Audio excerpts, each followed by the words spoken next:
This show is brought to you by the North Face. Now, the North Face have been my sponsors for the last 8 or 9 years, and I'm really proud to be involved with this fantastic outdoor brand. Now, they've been in the outdoor industry for over 50 years, and they are the premier supplier of authentic, innovative, and technologically advanced exploration apparel for your footwear, equipment, accessories. They've got the best stuff. Now, their lightweight and weather-resistant Flight Series running gear is my absolute favorite. So if you're into trail running, if you're into desert running, if you're into just exploring our mountains, then this is the go-to gear. And it's designed to endure, engineered to help you through the heat, through heavy downpours, or whatever else comes your way, so that you can run no matter what, every day, any weather, any terrain, and never stop exploring. If you'd like to check out their whole range, go to thenorthface.co.nz. Welcome to Pushing the Limits, the podcast that gets deep into the psyche of extraordinary achievers across all genres, cutting to the chase to unlock the secrets of their success, their achievement, philosophies, and motivations. Join us in the quest to find out what makes the movers and shakers of our world tick and what gems of wisdom we can learn from them. Now, over to your host, Lisa Tamati. Well, hi everybody, it's Lisa Tamati here and welcome back to Pushing the Limits. It's wonderful to have you back with us today. If you're a new listener, thanks for tuning in. We really appreciate your time. And if you're a returning listener, it's awesome to have your loyalty. I really, really appreciate it. Before we get underway, if I could be so cheeky as to ask you guys to do me a great favor and go onto iTunes and give us a rating and review, and of course subscribe, share with your networks, all of that sort of good stuff. Really helps the show get exposure. And these sort of shows live or die on the help that you guys give us. So really, really appreciate you doing that. And before I introduce my next wonderful guest, I wanted to take a second to just let you guys know that I've just signed another book deal for my third book, and super pumped about this one. This one is going to be about it's all mindset stuff, but it's going on the journey with my mum. She 2 years ago, many of you will know, had a massive aneurysm and was left with the severest of disabilities, and doctors said to her that, said to us that she would never ever recover. The brain damage was so severe, and that she was too old to expect much of a recovery, and to put her in a rest home and make her as comfortable as possible.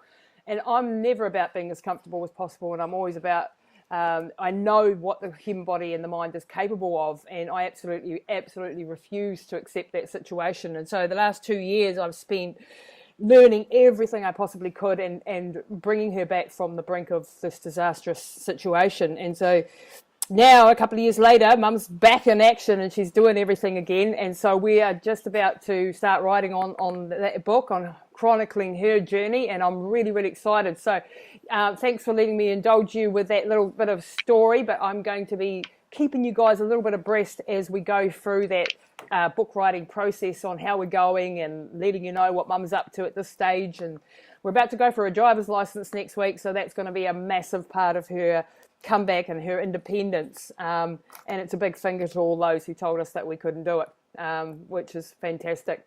Now, today on the show, I have a survival expert. Now, this man is an elite athlete. He's a health and performance and survival specialist, and I'm really, really excited to talk to him today. He's living down south, and he runs a number of courses and expeditions and does a lot of stuff online, mainly with guys. With guys, teaching men how to thrive in this world of ours, teaching a lot of the old school sort of survival stuff, but also how to survive in today's modern world. So welcome to the show, Ben Logan. Ben, thank you very much for taking the time today. Not at all. I'm glad we could get through our technical disabilities and get thank you for having me. It's nice. Yeah, no, it's been a bit of a mission. Ben and I have been struggling with Skype. As you guys will know, things don't always work to plan, and probably technical stuff isn't my or Ben's strong point, but we got there in the end. So, firstly, congratulations with your mother. I hadn't heard that actually. I followed your work, but it's not something I'd heard. So, yeah, amazing story, and something I think a lot of people will be able to relate to and take a lot of inspiration and learn a lot from. So, thank you. It's been an incredible journey, and I tell you what, Ben, you'll relate to this because the whole, you've been an elite athlete, but you're also a mindset expert, and that's exactly what I do too. And it's everything that you've learnt from those extreme undertakings that you can actually apply in real life situations, and that's sort of what I want to get into with you today. Please. Yeah, because it does apply. All this discipline that you bring to the table when your sport really can help you in your your profession and your family life and in every which way possible. So Ben, let's start. Start at the beginning. Who are you? Where did you come from? A little bit of your background, and how did you get into this sort of crazy stuff that you're doing? How much time we got? The shortened version, in a nutshell. So I am 32 years of age, originally from Auckland. Well, I was born in Tauranga, but moved to Auckland when I was relatively young with my mother. Grew up there, had a somewhat normal childhood. Did a lot of sport, as most kids do when I was younger. And I went down the road of triathlon, I think almost by mistake. I was doing running at a local Harriers club, and one of the coaches there suggested I perhaps gave a duathlon a go. So I went to the local secondary schools one and give that a go and enjoyed it. And, that's sort of the start of the bandwagon for me, I guess, to sort of set the tone a little bit further. A lot of what I do now, a lot of what I did with the sport was, I guess, through mistake. I had a, Yep. Something a lot of people have these days is a lot of trauma from their childhood and growing up. And, the more I go down this line of work, the more I hear other people's stories. And I guess, mine was very similar to many others. My father left when I was 2 days old. I never met him. My mother married with a very abusive man. And just had a lot of undealt with trauma, I guess, when I was growing up. And I used the sport as a bit of an outlet to release anger and I guess to build some confidence back and to, I guess, use as an identity.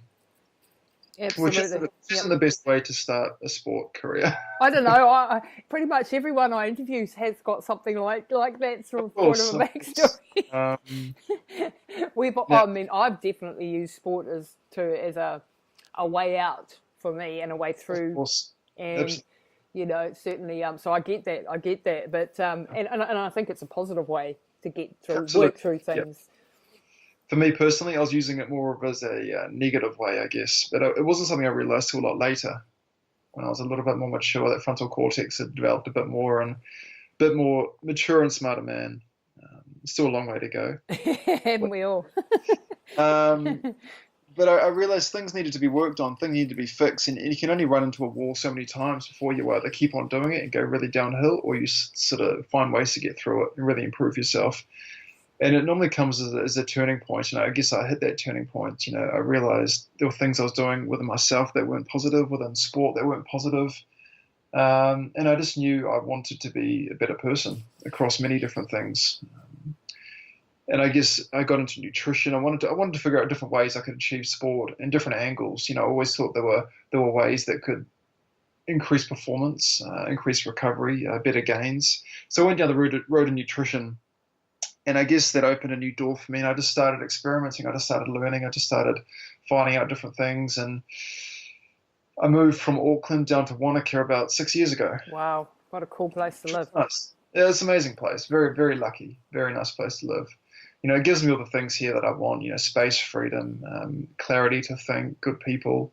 Not that Auckland didn't have good people, of course. But it was a good move for me. When I came down here, I actually got quite sick. When I was younger, I had quite a few head injuries, frontal lobe head injuries. Oh. And I developed some seizures. Mm-hmm. And they were sort of once a month. And they sort of developed to once every, perhaps 6 or 7 a week. Yeah, wow. And they diagnosed it with epilepsy. And they think it might have been from some early childhood head trauma. But, with a condition like that, there's so many variables. It's very hard to, try and figure out what it is. So how do these seizures sort of display themselves, or what sort of, give me a picture? Well, epilepsy's quite, there's a lot of research still to do, and there's many different types of epilepsy. So there's some have full-on fits. There's some who I could be staring at you and not talk for 20 seconds, and that could be a seizure. For me personally, I just fell on the floor, had a mild shake, very tame, but it'd be anywhere from sort of 30 seconds to, I think my longest was about 5 minutes. Wow, scary stuff.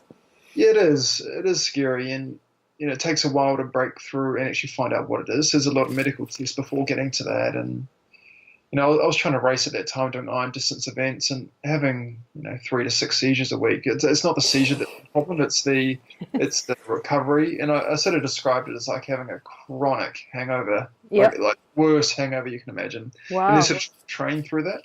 Wow, that's hard out. Yeah, it was. And I was getting to the point where I needed to take time away from the sport to heal it, basically, because I was just hurting myself more. I still enjoyed the sport. I enjoyed the new iron distance that I was doing, but I was just doing more damage than good. So, I was doing a lot of research. I was doing a lot of experimentation with health in general. And I just went down a path of trying to figure out how I could sort of cure this. So I sort of eased up on the sport. I wanted to step away from the sport for a while anyway. Mm-hmm. I think it was more of an identity thing that was hanging on to it rather than a passion. Totally get you. A lot of people can understand. Totally. You do it for so long, shit, what do I do now? Yeah, exactly. Who the hell am I if I'm not doing that? Losing that identity, I think, is quite scary in some ways. But I think when you wrap your head around it and sort of replace it with something else, I think it's quite empowering and very beneficial. Mm. So I worked through that process, which is a process in itself, which I'm sure you're aware of. Yep. I'm in the middle of it still.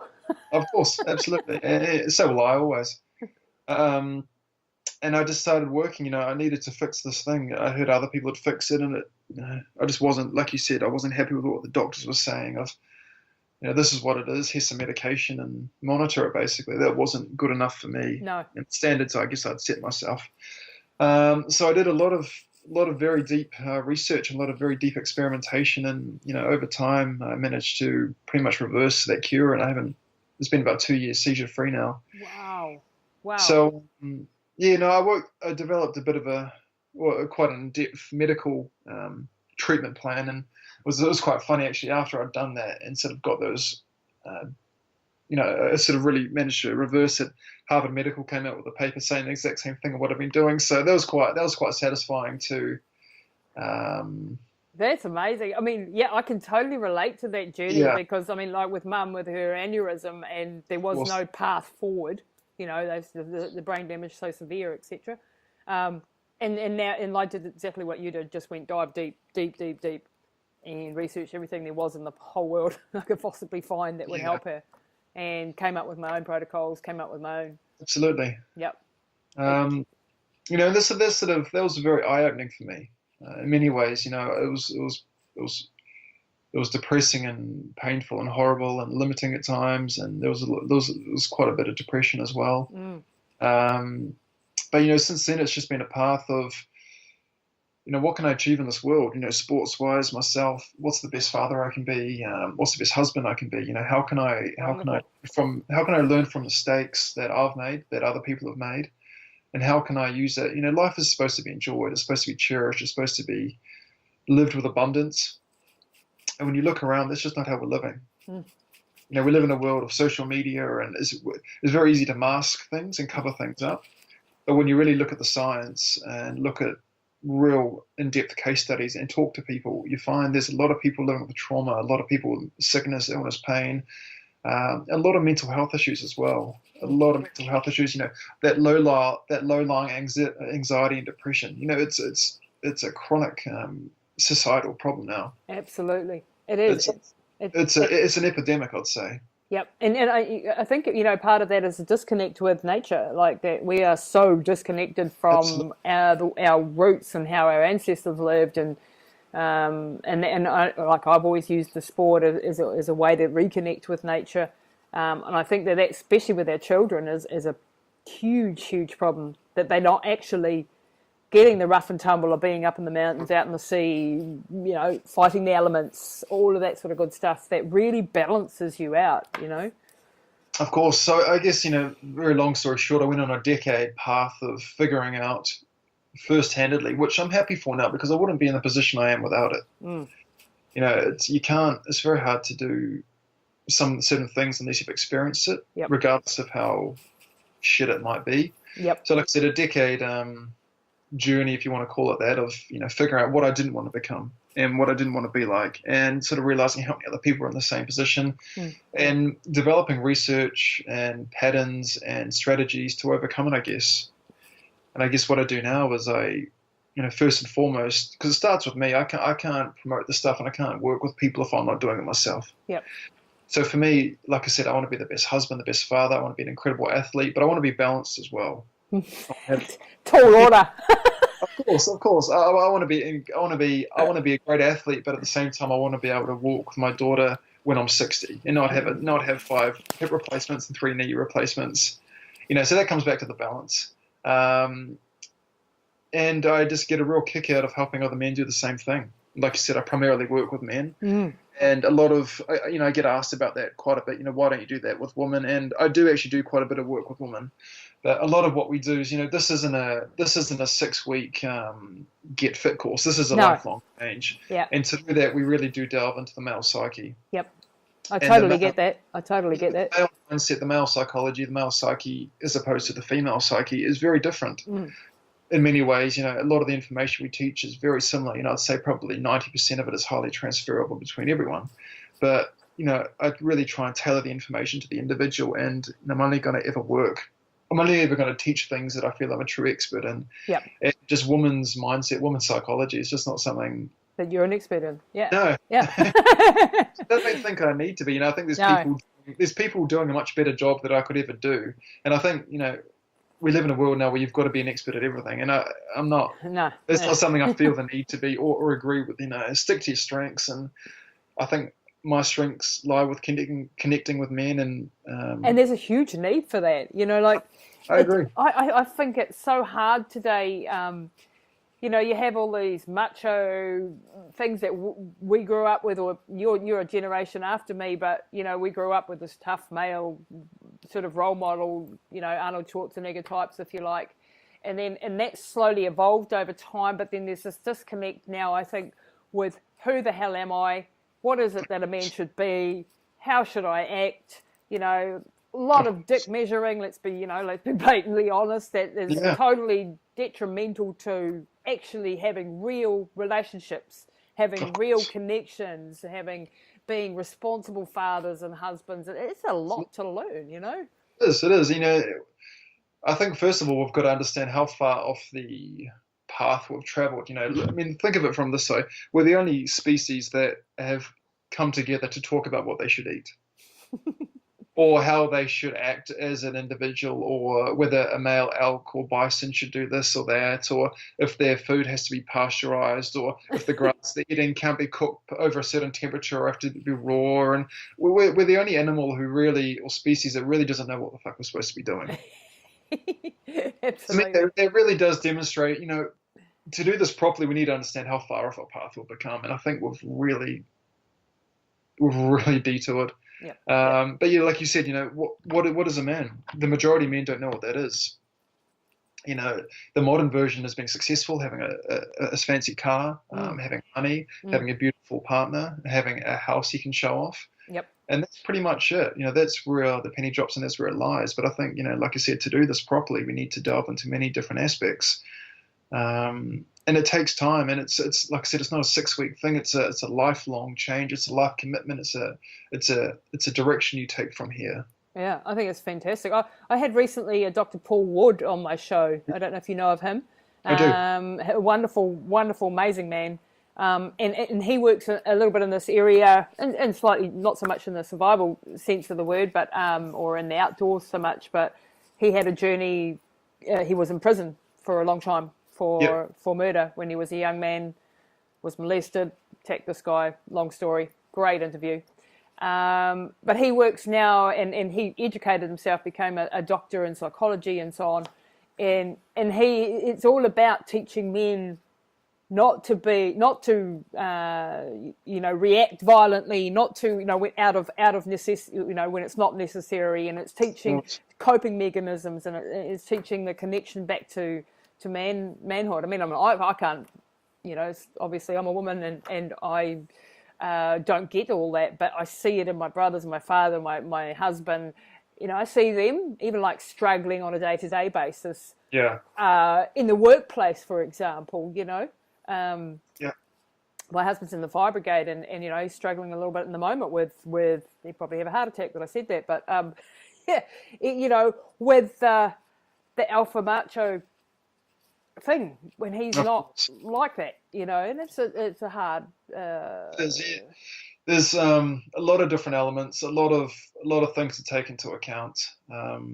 Yeah, a lot of different things to take into account. But just start, just start. And I think when you talk to as many men as I have, and I don't say that to look how many men I've spoken to. I've just spoken to a lot of guys about this sort of stuff, and there's some very common complaints, and the issues are pretty much overlapping. They're the exact same thing. A lack of happiness, a lack of purpose is probably the biggest one. They just don't feel satisfied. A lot of low-lying depression and anxiety, just don't know where they fit in is, by far the biggest complaint. They just don't feel that they've got a purpose in this world. Mm. And that's so. What sort of things do you do, Ben? What sort of a program do you have, and what sort of aspects do you look at when guys come to you and they go through a course with you? What sort of things do you work on? So we've got a men's expedition, and we take groups of 10 guys away up into the mountains around Wanaka. Wow. How cool. We've got it is. It's nice. It's a lot of fun. It's interactive. It's one-on-one to a certain extent, and it's just nice to be out in the field actually doing this work. We do quite a bit online as well, so people who can't physically or financially make it here, we can sort of do it very easily online. But we do different aspects. So we have a mindset aspect, and again, a lot of it's just finding about how that person's feeling, who they are, what they want to do, what they want to achieve, and figuring out what's blocking that. Their individual circumstances, problems they've had in the past, working through that. And I sort of describe it like a house. If you're going to build the Eiffel Tower, you can't just start slapping pieces of iron together. You've got to have an incredibly strong foundation. Mm. So someone might want to come into this and say, let's talk about nutrition. Well, nutrition is, or a poor lack of nutrition is usually caused by other issues. As you well know, a lot of other problems come from a lack of foundation. Mm. So I've always thought, and I learned this the hard way with my sport, is trying to put the icing on the cake without a really good foundation just never works. Yeah, absolutely. So we've got to figure out who they are, what they want to achieve, what's their purpose in this world. Because, motivation is just a biochemical. It comes and it goes. Mm. Having a purpose, having a reason to get up every single morning, do the same thing positively, that's having a purpose. Yep, and that's the difference. For me, a good example of that is me doing this work to get some money and become Insta famous and have a good body. That's what a lot of the people in this for. My purpose in this is so I can be the best father I can. My purpose is so I can have the skills that if we have a natural disaster, my dad doesn't have to look at me and think I'm thirsty. Why can't I have?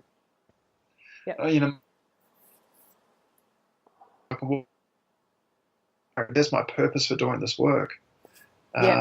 That's the reason I get up every morning and research this, practice it, actually walk the talk and work with other guys doing this. So we do a lot of mindset work, and it's very individual and very in-depth, and it's very specific to that person. We do a lot of nutrition-based work. Nutrition's a funny one. You could talk to 100 different experts, and they'll give you 100 different nutrition protocols. Mm. So I do a lot of work with evolutionary or ancestral health or evolutionary biology. And the idea of that is basically saying, look, we don't know, no one knows what the perfect physical training program is, or the best way to think, or the best nutrition. Well, we have no idea what that is. And I think it's arrogant to say, as an individual, I know what that is. But the idea with ancestral health is looking back in a timeline of when, as a species, as a population, we were healthiest, when we had the lowest rates of heart disease, cardiovascular disease, cancers, and thinking, what did we do, forming a model around that time. Mm-hmm. That's a big part of what we do with evolutionary biology, is looking back to when as a species or as man we were healthiest, and finding out what we did, what we ate, how we lived, how we surrounded ourselves with other men. Mm. So that's a big part of nutrition as well. And there's a lot of science showing a lot of that sort of correlating data as well, which is nice. So is that sort of like looking at the paleo diets and that type of thing, or it's a non-commercialized version of the Paleolithic diet. Yeah. There's paleo sugar, there's paleo power balls. So it's a uncommercialized, authentic version without the label on it. Exactly. But what about the fact, something here I've been very interested in, obviously myself. And I have asked myself, they might have been healthy, but actually, did they live over 30 years old back in the day?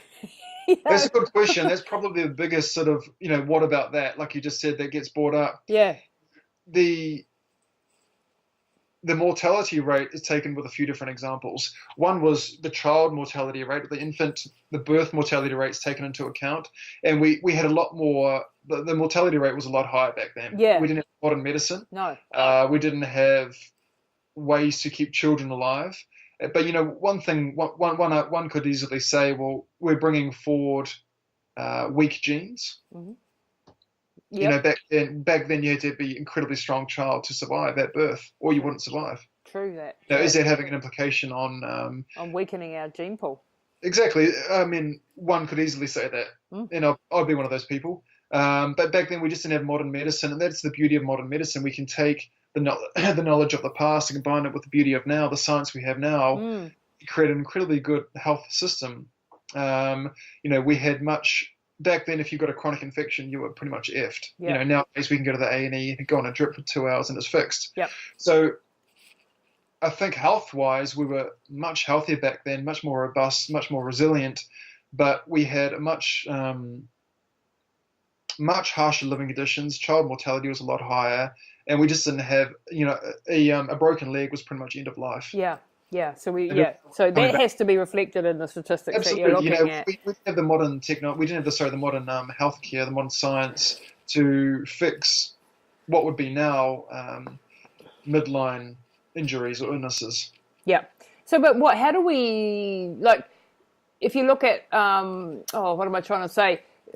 Are we weakening ourselves because we are now surrounded with comfortable houses and, we're inside most of the time and we're sitting most of the time? Well, that's definitely a negative, and we're not able to actually handle the cold and the elements as they purely were. And now, we've become very, very soft in a way, haven't we?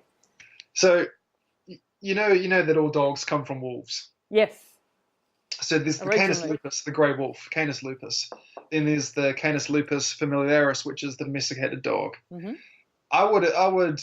There's actually a joke between some people in this industry, and I think it's quite funny. I think it's very true as well that we should be named Homo sapien domestico fragilis instead of Homo sapiens. And the reason for that is because we don't represent the meaning of Homo sapiens. Yeah.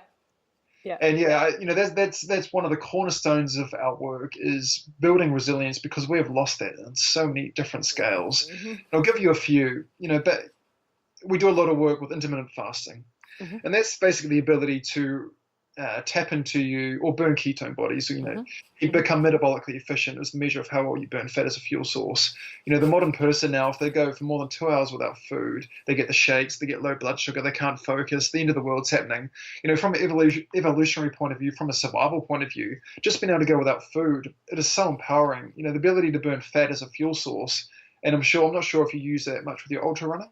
I've looked into it. I haven't personally done the keto diet, but a lot of our athletes have, and some do well on it and others not so much. I think it's very much, once again, your epigenetics and so we're doing a lot of epigenetic stuff lately, and we're finding, yes, it works for some, not so much for others.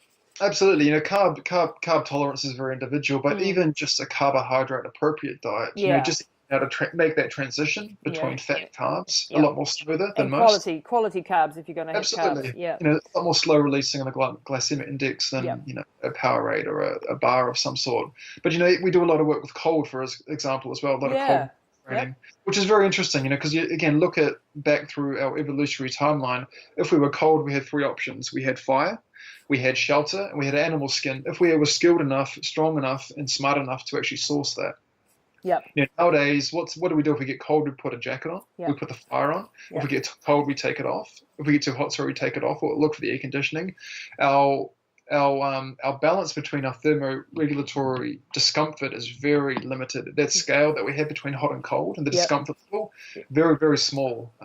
So a lot of what we do is a lot of work with heat shock, a lot of sauna work, but also a lot with cold as well. We do a lot of ice water training, sort of cold thermogenesis. And the benefits are just profound. Are they? Absolutely profound. Again, just from a health point of view, from a mindset point of view, from a survival point of view, it just that's what our genes expect of us, is to be stressed. Is to be made uncomfortable. Absolutely, we do a lot of work with. So there's two types of stress. There's one called chronic stress. And there's one called mimetic stress. Chronic stress is waking up at 5 to sit in traffic for an hour in the city, to go to a job that you hate, to have a smoke at lunchtime, to be in a bad relationship, and to have some very bad nutritional habits to sort of balance that out or give some chemical release to enjoy your existence. Yeah. You know what I mean? Put it in a nutshell. That's so true. That's the bulk of the population. Hormetic stress is something a bit different. Hormetic stress is a stressor on your physiology or biology that in small doses is very beneficial, but in large doses is very damaging. So herbalism is a good example of this. So take a dandelion root tincture or the medicine from dandelion. If you have an appropriate amount of that, it's very tonic on the liver. It's very beneficial. If you have a huge amount of that, it's actually quite poisonous. Now, the same could be said for running. If you're used to running 15K, that's kind of your buffer. That's where you can get to before you start to get tired. If you push it out to 17K, that'll be a hormetic stress. If you push it out to 40K, you'd be fucked. You know, you'd do some trauma, you do some damage. You would be off running for a couple of weeks. Yeah. You know, so we evolved under periods of stress, hormetic stress. So we had to fast and feast. You know, we'd catch an animal and would feast. Then we'd go without food for four days to even 2 weeks. Wow. That'd be a stress. Yeah. You know, would get hot, would be comfortable at certain times, and then we would certain times throughout the year would be very cold. You know, that's a stress. If it was cold the whole year round, we'd probably die. But you know, a couple of months here, a week there, we can endure through that. You know, same with physical training. You know, we'd have to wake up and chase animals. You know, that's stress, exactly. You know, so it's not just a requirement. That's what our genes expect of us. And so the disconnect comes when we are not listening or not taking heed of our ancestral, where we've come from, and our genes and how they're made. And I think that's one of the reasons I'm always interested into ultramarathon running. Why are there so many people doing this crazy stuff? Why did I want to do it? Where did the need come from to push myself to those sort of extremes in heat and cold and of course mountain? And I think the need comes from a very primal place. Absolutely. In this area, there's a lot of words like rewilding or paleo, and I don't enjoy attaching myself to that because I think it gives a bit of a hippie. I don't want to say hippie, but a bit of a label. A label. And so, for example, one of the biggest issue by far that I think people have struck with trying to find out, like I said, we're the only animals who don't know what to eat. The biggest reason for that, I think, is, you know, humans we're incredibly clever. You know, this frontal cortex, this brain we have, we're incredibly clever, and that's what's differentiated ourselves from every other species on the planet, basically. Now, one of the biggest problems that has is humans are the only animal, pretty much, that has the ability to believe in fictional stories. Now, what I mean by that is, if you go to my dog, my Alaskan Malamute, and give him a bone, if you give him a big bone and you'll say, give that back and I'll give you 2 later, that means nothing to him. If you explain to a bunch of chimpanzees that if when they pass, when they die, they'll go to heaven and they'll get all the mating partners and bananas they want. Like every animal believes in performance and survival. How can they survive and how can they perform at their best so they can bring forward child? You know, humans, we have this ability to believe in fictional stories. Now, you know, the idea of school, it's beneficial, but it's a fictional story. The idea of border patrol, it's a fictional story. The idea of the All Blacks having Powerade, you know, that's a fictional story. Everything in our life is based around fictional stories, basically. You know, literally everything we do, and it's not till you really understand that context that you can actually sit back and think, yeah, shit, pretty much all I do. You know, the idea of working 9 till 5, breakfast at 8, you have your cereal at 8, and you have snacks, and you have lunch. It's a cultural set of rules that we all live by. Exactly. You know, but that's not what is natural to our biology. Absolutely. You know, and the same is if we have a rule book, basically. We have a blueprint that the human genome is designed to run off. And fictional stories, basically, over the last 100 years have completely changed how we think, how the human body operates. So I think, you know, a big part of what we do in our research, our science, is looking back and thinking, shit, you know, what are humans designed to do? What are men designed to do with their day? How are we supposed to think? How are we supposed to act? How are we supposed to interact with other men? You know, we're supposed to have a tribe. We're supposed to live with certain people who bring out the best in us, who challenge us. You know, so I think a big part of, and one of the biggest F-ups has been sort of how is the human body designed to work? And how is the human genome? How are genetics supposed to be expressed? Basically, you spoke about epigenetics, and modern, the modern idea of physical training, nutrition, healthcare is not serving us well, and it's pretty evident. The onus is not on me to prove this. The onus is on the others to prove this, because as a society, we're getting sicker. We're getting mentally, physically. Yep. We're becoming less resilient. We break down so much easier, and we're not happy. Yeah, and obesity and cardio disease. It's an absolute epidemic. Yeah. And so, like I said, the onus is not on me to prove this. The onus is on the others saying this is how we're supposed to live, because clearly we're doing something wrong. Yeah. Clearly there are things missing out of that link. And like I said, going back to not ancestral health, but evolutionary biology, it's looking back to when as a tribe we were healthiest, happiest, most resilient. Depression was at its lowest. Anxiety was not even a thing. But how do you measure that? Like, because we can't go back there, and we've got as accounts. How do we know that they weren't miserable back in the Red Indians in America, and when they were tribal, or the Māori back 100, 200 years ago, 300 years ago? How do we know? That's a good question. There is good research graphing that, showing statistics of that. And there were reports probably about 100 years ago that have been able to be captured, of talking to elders in these villages, these tribes, and finding out how they operated, how they lived, what their culture was like, and the health, the happiness, the resilience of people, and that information has been kept and being brought forward to now, I guess. So combining that with research, I think, is the best way to get a snapshot at least of look back into our past. Exactly, take a snapshot. Yeah, and you could see in the, say, last 100 years. 150 years ago, we didn't have planes, cars. Barely had horses and so on, and we I've always said that we were born to run, that we were born to be pedestrians, be on foot everywhere. And we're nomadic travelers. Yeah.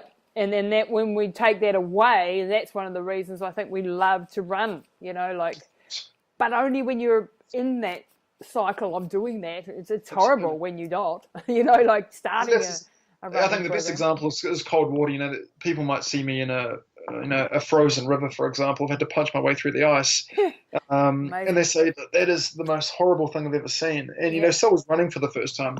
If you take 3 months off running, then you start back, it is the shittest experience you will ever have.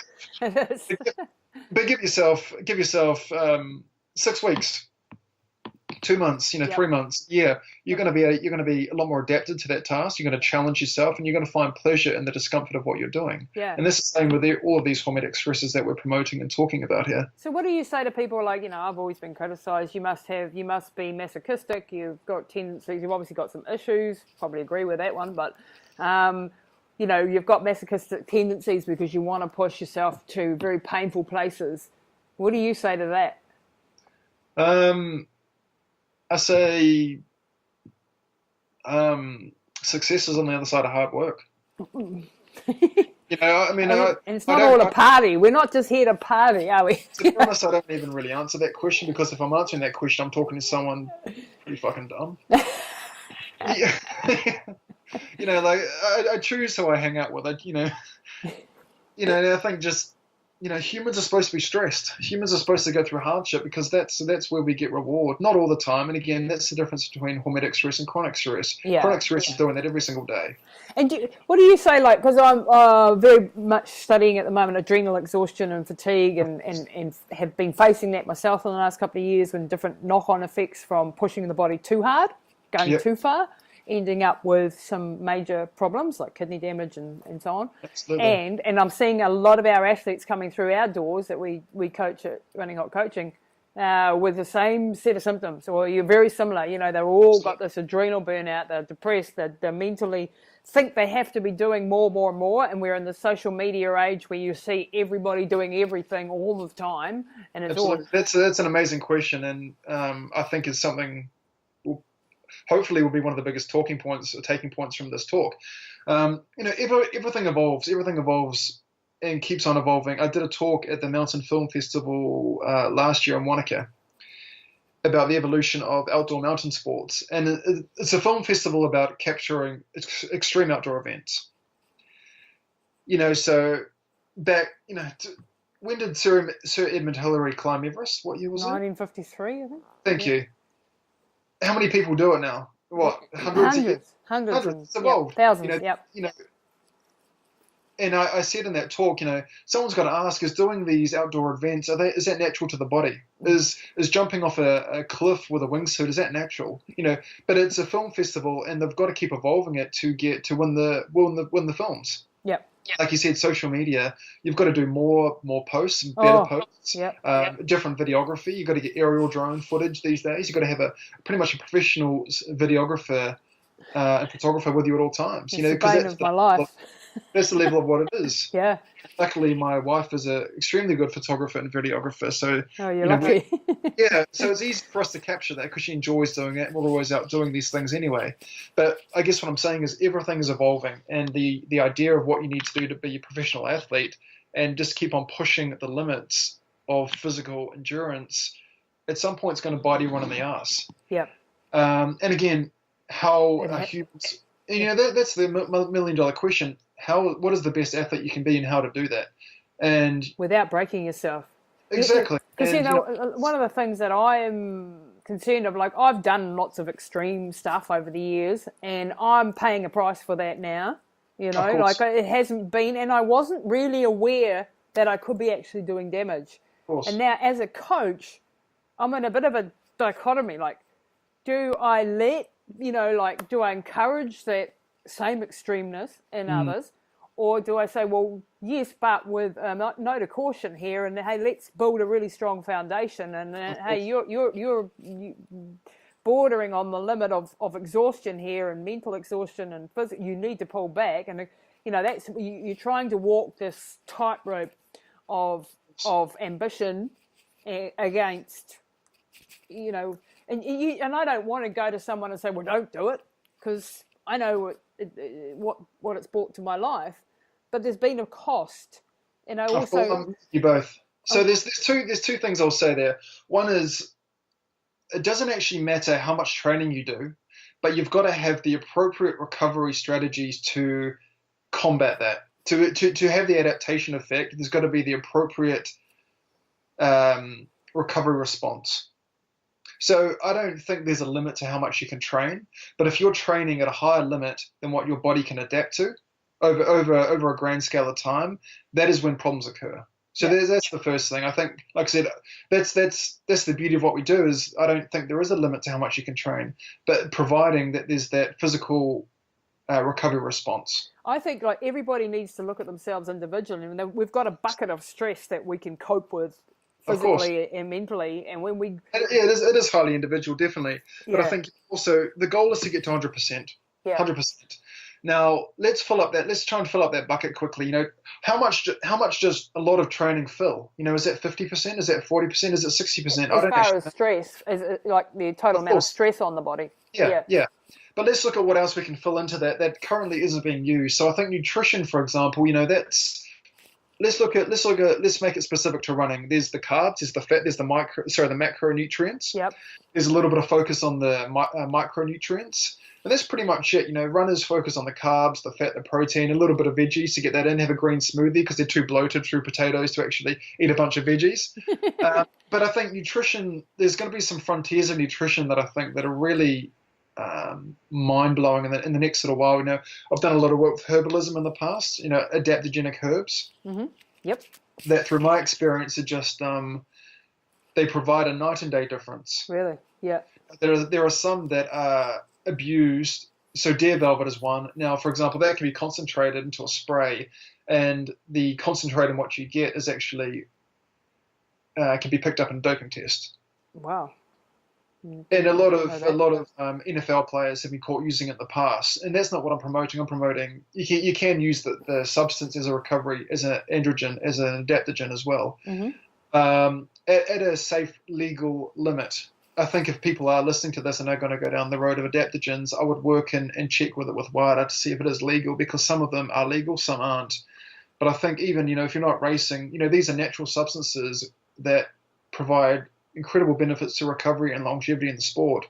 I did a bit of a post this morning on my social media. The things like ginseng, Siberian, Korean ginseng, used for different times, ashwagandha, astragalus, tribulus, which is another one, horny goatweed. Yep. They're not drugs. They're natural substances of wild foods. So what is an adaptogen, like definition-wise? Give us a... Adaptogen is a substance that helps the body helps the body adapt to psychological and physiological stress. Right. Now, there isn't much of a measure on how that actually works, but I've used it many times, and I've checked for the placebo effect, because there's times that I've taken it and I'm like, this is not going to work, and I had not even any inkling that it would work, and I just felt phenomenal. And there were times when I expected it to work and I felt phenomenal. Things like deer velvet, pine pollen's another good one as well.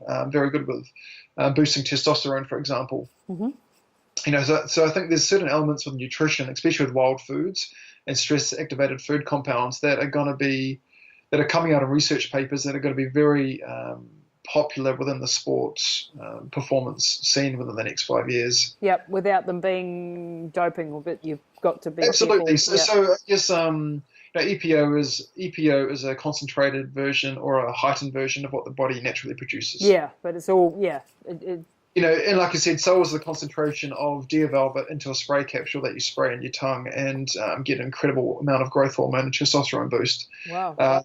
There are ways. I guess what is doping?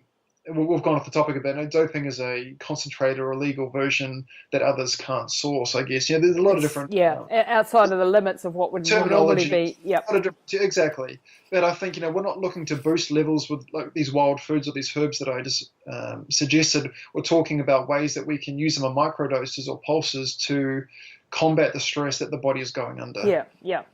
More so for a health point of view rather than a performance side of you. People look at health and physical training almost like they're two different beasts. Oh, yeah. You can't race if you're unhealthy. This is one of the things that we're really big on, is that building a healthy athlete.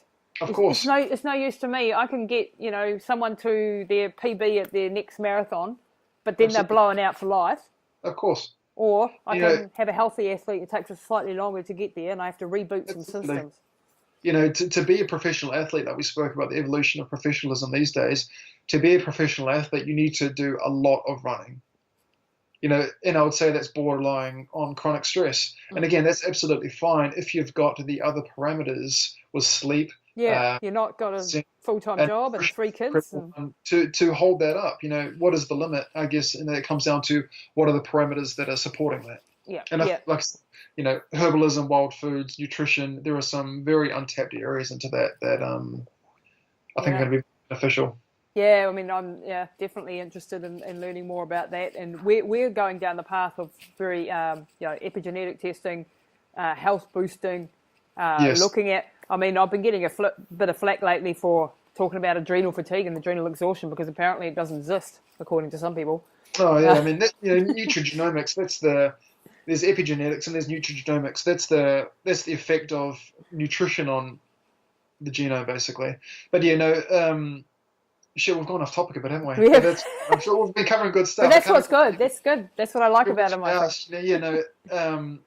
I personally had a lot of illnesses from pushing the envelope too hard with sport. Yeah. And I'm friends with some very good runners who will listen to this and know I'm talking about them specifically, but I'm not going to name names, who are doing themselves a lot of damage, and they know it. But that's the thing. This is the thing. You have your ego and your ambition, and you want to achieve these goals, and you grew up with the take a teaspoon of concrete and harden up school of thought. Just run harder if you're not. And now, because I'm getting really old now, I'm turning 50 this year, and I've had a lot of hormonal problems in the last couple of years where I've gone, oh crap, I've actually done some damage here. Yep. I've actually got problems in this area, and I've had some, like with me, was tumours, and going, what the hell? Well, where has this come from? Yep. And then going backwards, trying to go back from the symptom, and the doctors are going, well, chop that bit out. Of course. And I'm going, well, that isn't the bloody answer, because I need to know why did this happen, and then going back 3 or 4 steps and working with some specialists and finding out, this is where it's come from, and it's the damage I've done them 20 years ago. And the amount of runners or athletes, endurance athletes in particular, who get sick if someone sneezes the wrong way. because their immune systems are struggling. The system is just compromised. It's under too much duress to be able to handle and operate functionally. But one other thing I want to add in is I think we've got to find a goal. The goal is not to do the most amount of running. The goal is to win a race, or the goal is to run a 31-minute 10K, or the goal is to run a certain time. That's the goal. And that the result is, I think, the understanding of running being the only input that is specifically needed. There's so many other things that I think perhaps just running less, focusing more on nutrition. Absolutely. The actual sleep aspect of it. What other ways can we reduce stress, but add in other less stressful things like nutrition that we spoke about, and cross training, strength training, mobility work. I mean, that's what we build a whole foundation based on these 5 pillars, from mindset through to run training, of course, but mobility, strength, nutrition, supplementation. Absolutely. As our whole base to be able to work from. And we are totally against the old traditional high mileage models. They do not work. They work if you're 20. Absolutely. I've been there. So, like I said, the goal is to get to 100%. Traditionally, or currently, the model is let's do 60% of running and maybe 10% of everything else. Because 60% is all we can really do physiologically. What if we cut that back to 40% or even 30%, made nutrition 20%, sleep for probably 40%, other recovery aspects, and, all of a sudden you've got incredible performance gains and you're a healthier, happier athlete with a lot more longevity. Yeah, exactly. And that's a hard sell, though, to these overly ambitious, great, amazing people. It's a cultural thing. Yeah, it's a really hard thing. I mean, I was, brought up in that old school of thought too, and it's only now that I'm, come around to a completely different way of thinking. I was trained with Jack Rolston for 15 years. Not sure if you've met him or heard of him, but he grew up under the Lydiard. Well, that's Of course, which it's got very good, very very beneficial aspects to it, but. At the time, it was. At the time, but I think that the idea of training has evolved. Oh, absolutely. And then coming back to a little bit back on topic with men's, you're doing these expeditions twice a year. So if anybody's interested, they can get in contact you. Actually, whereabouts do they find you, Logan? So we do the men's expedition twice a season, not twice a year. Twice a season, okay. Yep. And then, the beauty of down here is we have such a seasonal difference. Auckland, for example, it gets warm and it rains a bit, and it gets cold and it rains more. That's the difference between summer and winter. Down here, we get incredibly beautiful different seasons, so we like to make the most of that. So like I said, twice a season we head out for those, and we're looking at trying to do some overseas actually as well on a bit grander scale, possibly this year, if not next year. But I think the best place to find out more about what we do and our courses and just connect with us and follow us for information purposes is probably through our website, which is loganlaw.co.nz, and there it's got links to our Facebook and Instagram as well. Yeah, fantastic. And for guys who, like you said, you do online courses as well as your actual live events. Yep. So people can actually do a lot. I mean, obviously you can't do the survival training online, but to be honest, we actually do an awful lot of it. A lot of this, we do a lot with the psychology survival, talk a lot about preparedness, gear planning, situational awareness. So we can actually cover a huge amount. I think the practical fundamentals of survival are quite easy to do. I think setting the tone for survival, the need for it, the importance for it, and why you're actually doing it, and then setting some of those foundational framework like we spoke about, we can do via this just as easy as we can, out in the bush. So yeah, we do a lot of, like I said, a lot of online based work, and you can actually provide the tools to go away and do it practically by yourself. And you're working with a doctor in Australia, I see on your website. So we started with a company with my best friend, Dr. Greg Emerson, who's a integrative medical specialist, very clever man, very, very clever man, good friend, good mentor. He comes over for our larger courses now with his clinic that he's got in Brisbane. He's originally from Nelson, but he now resides in Brisbane with his clinic and practice there. He's a bit too busy to come over for the smaller courses, so our larger expeditions he'll come over for. But yeah, he's a good sounding board and contributes a lot with what we do. Yeah, fantastic. And you've worked, who have you worked with in the past? I know you've worked with special forces and you've worked with military and things. But is this for the everyday man? It is. And blow executive? the beauty of what we do is everything we teach is highly transferable. So, and there's a scale as well. So nutrition, there's a scale. So for example, with military, we did quite a lot of work with resilience training and cold water training. They're put into stressful environmental conditions sometimes. They're very hot at certain times and also very cold at certain times. And they've got to be able to function throughout that duress.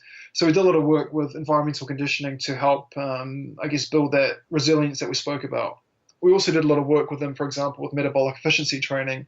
So, for example, if they're out with a platoon on a mission and they run out of food or they get trapped somewhere, the need for them to still function at a high level without food is very important. Yeah. And that's not something traditional military have ever really taken into account or focus a lot on. A bit more focus is being put on it now, but it's still quite an unknown concept. And they found great benefit for that. So we can scale it down. We talk. Every week I talk with guys who are just fathers who are just wanting to improve their nutrition. And we work with some quite high-end athletes as well, like I said, and military as well, and all sorts, adventurers, mountaineers, right down to basic guys just wanting to lose a bit of weight and just get a bit stronger. Yeah. So right across the board. Like I said, this is a journey as well. So, we're all on this timeline somewhere, we're all on the scale of wanting to improve ourselves somewhere. And I think the best thing is just to get on board, just get on the wagon and, find the best information that's going to fit you best. And hopefully we can provide some of that. And we just keep progressing. And over time we get to, perhaps where I am or perhaps where other people are. But yeah, everything we teach is highly transferable and we can find a scale that fits everyone. Oh, that's brilliant. That's the fun part of what we do. And that's what keeps it interesting for me is being able to work. And I think probably what keeps me on my toes and helps me become a better teacher and provider as well is working with different people in different areas, because it means I've got to use that knowledge differently. Yep. And you're challenging yourself all the time and experimenting, and it's not like you get to your destination, as a coach. No, I think to be a good teacher, I think there's three things. There's got to be the knowledge. The knowledge has got to be solid, very, very good. And I think there's also the way you teach it, how you actually become it, how you teach your information is a big one as well. How you connect with the person, how you provide examples, and also the strategy to actually go away and implement it. Yeah. Because there's no point having knowledge without strategy. Is just a waste of everyone's time. If you can't actually go away and use it, it's just a waste. Yep. So we do a lot on actual practical strategies that the everyday person can implement to their lifestyle. Exactly. All right, Ben. Thank you so much for spending a good hour with us today and sharing your insights. If you people, if they want to get hold of Ben, they can go to Logan Law, LORE.co.nz, and check out his courses. Email you through the site then. Yeah, we have links for all our contact and also social media on there. All right, yeah. Anything else? Yeah. Any parting words there, Ben, that you want to share? Just, like I said at the start, life is to be enjoyed and live with abundance and happiness and robustness, not weak and unhappy. So, find a motivation, find a purpose, and just get on the horse and just, you're not going to get there in a day, but just, life is to be enjoyed and do whatever you can to get there. Yeah, and if you're feeling broken and worn out, find someone to pick yourself, to help you back out of the dark tunnel. Great things can happen. All right, Ben. Well, thank you so much for your time today. We really appreciate your expertise and your knowledge. And, we'll catch up with you soon. Look forward to it. Okay, mate. Take care. That's it for this episode of Pushing the Limits with your host, Lisa Tamati. Please don't forget to rate, review, and subscribe, and share all this goodness with your networks so we can impact more lives with positive insights and inspiring conversations. And check us out online at www.lisatamati.co.nz.